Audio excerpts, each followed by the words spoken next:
Coucou tout le monde, j'espère que vous allez tous et toutes très bien. Comme vous avez vu dans le titre, aujourd'hui ce sera un reading vlog et je vais lire The Night and the Moth de Rachel Gillig.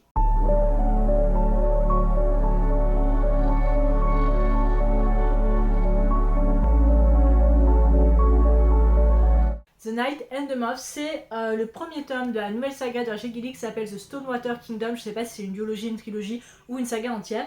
Rachel Gillig, c'est l'autrice derrière la duologie The Shepherd King en français, donc One Dark Widow. C'est Une fenêtre sur les ténèbres, je crois que je vais vous mettre juste ici, de chez De Saxus. Il me semble que c'est ça. Et les deux romans sont sortis en français. Le tome 1 est sorti en poche là il y a pas longtemps. Et ça fait un moment que je veux tester cette duologie. Mais j'ai eu tellement de retours extrêmement positifs sur The Night and the Moth que je me suis dit, bon, je vais commencer par ça. C'est un roman qui fait partie de ma pile à lire pour le mois d'août, que pourtant un petit juste ici ou là, il me semble, que j'ai extrêmement hâte. Je crois que c'est l'un des romans qui me fait le plus envie ce mois-ci de lire. Et j'avais pas prévu de faire un reading blog, mais je me suis dit, il faut que je partage, je pense, mon aventure, enfin mes émotions à travers ce roman.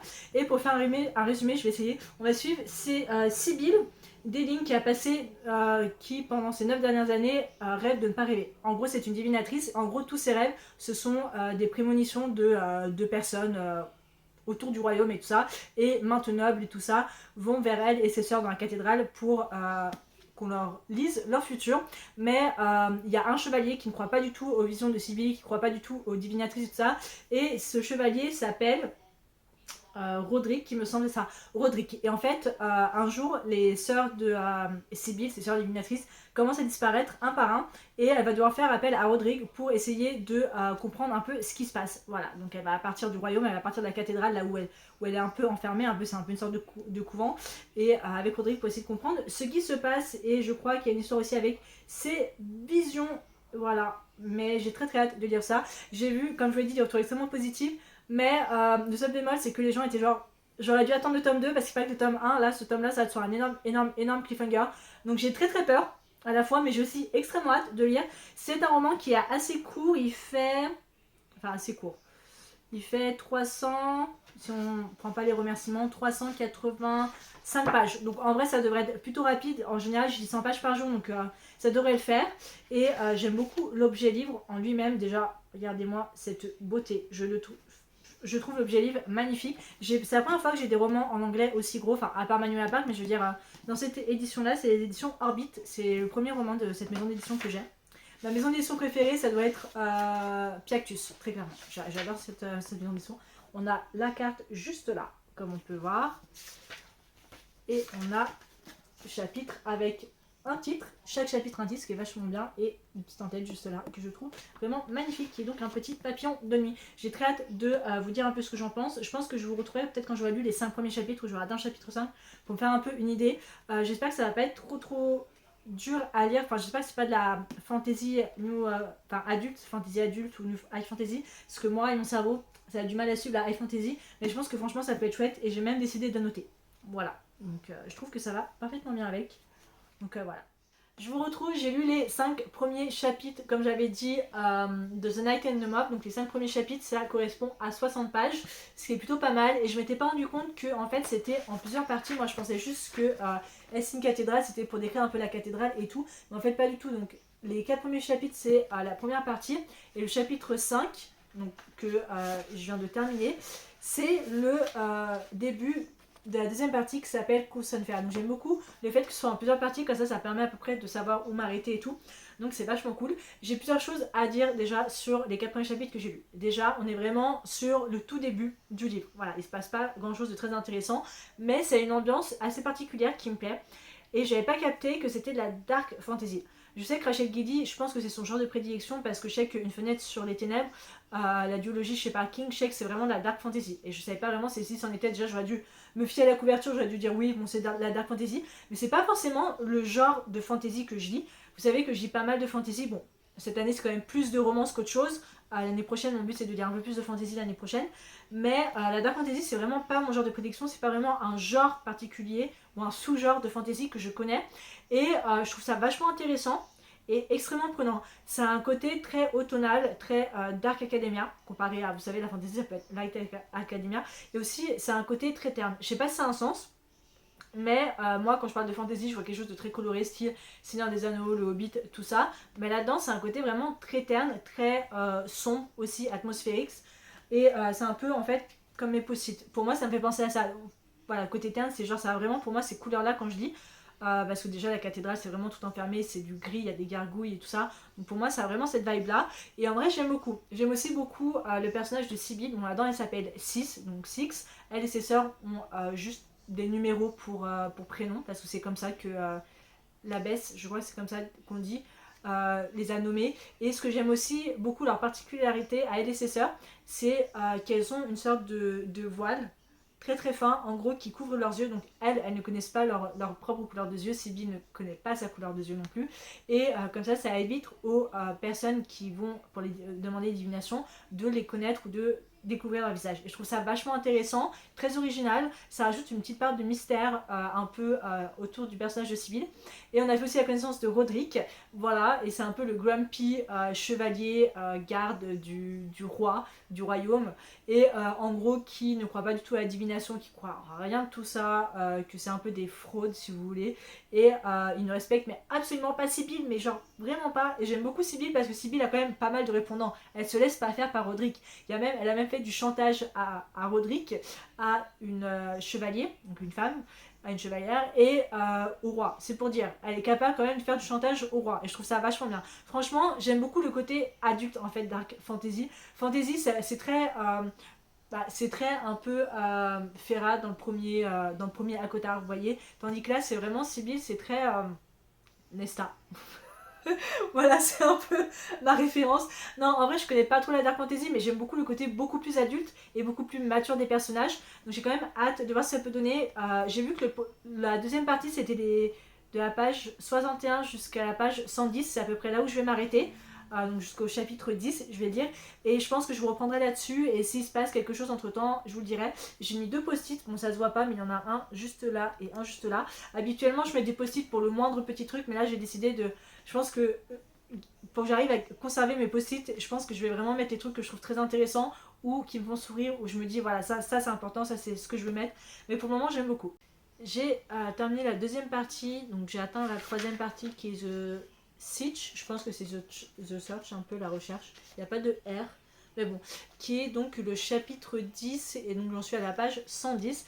Et écoutez, je pense que je vais vous donner mon avis à chaque fois que je termine une partie. Donc là, on était à la deuxième partie qui s'appelle The Cool Sun Fair, et là où la première partie, The Aisley Cathedral, c'était vraiment un peu l'introduction à Sibyl, à ses sœurs, à Roderick, au roi, au personnage, à l'abbesse et tout ça.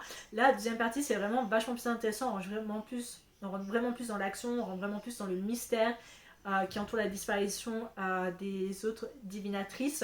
Et elle a aussi fait une sorte de un peu de divination. Sibyl a fait une divination à Roderick, et c'était assez mystérieux aussi, avec un présage et tout. Franchement, c'est vachement bien. En plus, là, il y avait un peu d'action vers le dernier chapitre, donc franchement, c'est vachement cool. Je rentre doucement dans l'histoire, c'est assez passionnant. Franchement, j'accroche beaucoup au personnage, j'accroche beaucoup à Sibyl, à Roderick, au mystère. J'adore parce qu'il y a une gargouille aussi qui est un peu considérée qui se considère un peu comme l'animal de compagnie de Sibyl. Il appelle tout le monde Bartholomew, donc c'est assez marrant. Non, franchement, c'est vachement cool. Donc je pense que je continuerai demain la troisième partie, qui est donc qui va jusqu'à je ne sais pas quoi. Mais là, c'est vachement bien parce qu'elle sort vraiment de la cathédrale, et elle va vraiment aller dans les autres endroits qu'elle a jamais connus. Elle a même pas de chaussures, donc c'est pour dire à quel point ils sont vraiment 100% recluses. Et je pense ouais, juste là. C'est la troisième partie et ça va jusqu'au chapitre 15, donc page 188. Donc en vrai, ça devrait être assez faisable. Nouvelle journée, nouvelle update.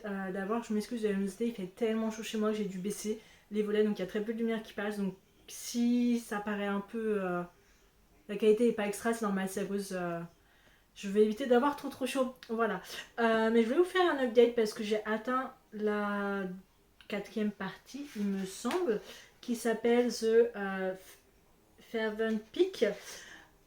C'est donc le chapitre 15, page 186, il me semble bien.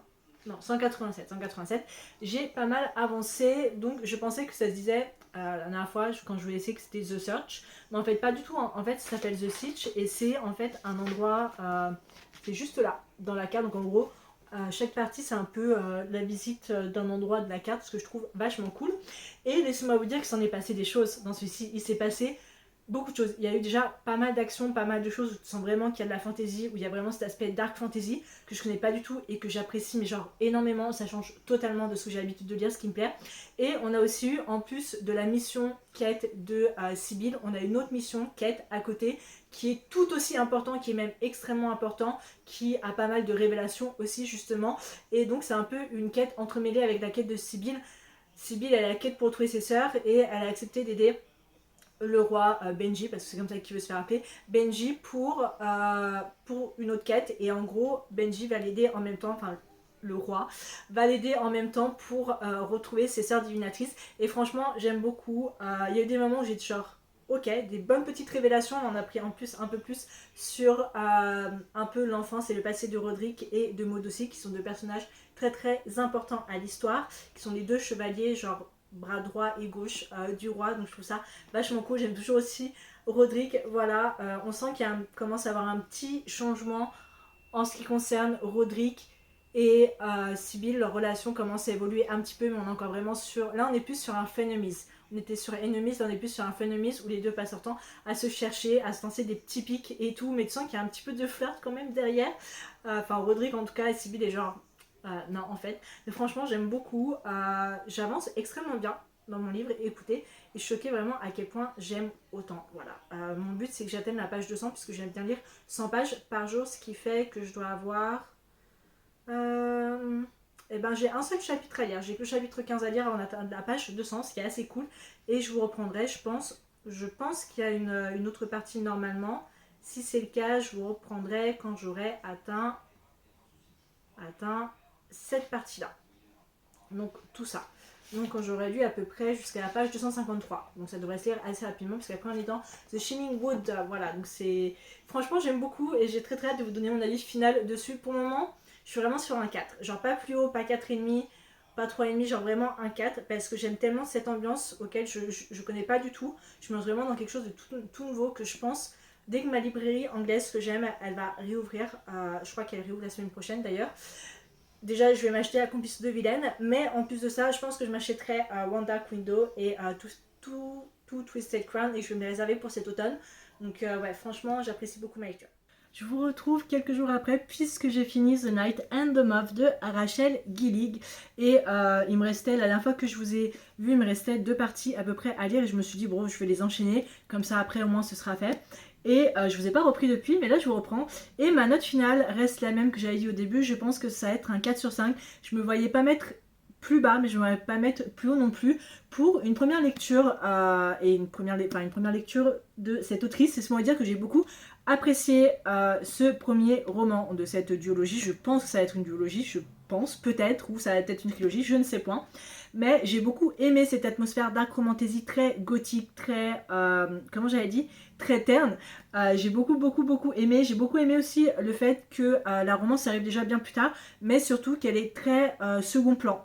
Voilà, bon, ce qui arrive, hein, les deux, bon bah voilà, finissent par se mettre ensemble, mais on n'a pas vraiment ce truc de maintenant ils sont accros l'un à l'autre et fais pas ci, fais pas ça, enfin voilà, comme on peut voir dans les romantaisies, là c'était vraiment au second plan, on a vraiment eu des révélations, on a eu des choses auxquelles je m'attendais absolument pas, et cette fin, je comprends pourquoi les gens étaient genre, j'aurais dû attendre la sortie du tome 2, parce que en effet, j'aurais dû attendre moi aussi la sortie du tome 2, j'ai beaucoup aimé, franchement, petit retournement de situation, c'est quelque chose que je me voyais pas, enfin que je voyais pas du tout venir. Moi je m'attendais vraiment à, en vrai je m'attendais à une fin complètement différente de celle-ci et ça m'a assez surpris, donc en vrai ça a été plutôt cool, mais bon, j'admets que j'avais quand même un petit truc, je me suis dit ce personnage là en particulier, et j'avais raison, plus ou moins raison, mais le pourquoi du comment et surtout la fin et ce qui se passe avec Sibyl, pour ma part j'ai quand même beaucoup apprécié. C'est un premier tome qui peut paraître quand même assez long pour certaines personnes, le temps que l'histoire se mette vraiment en place. C'est vrai que les 2 dernières parties, il y a quand même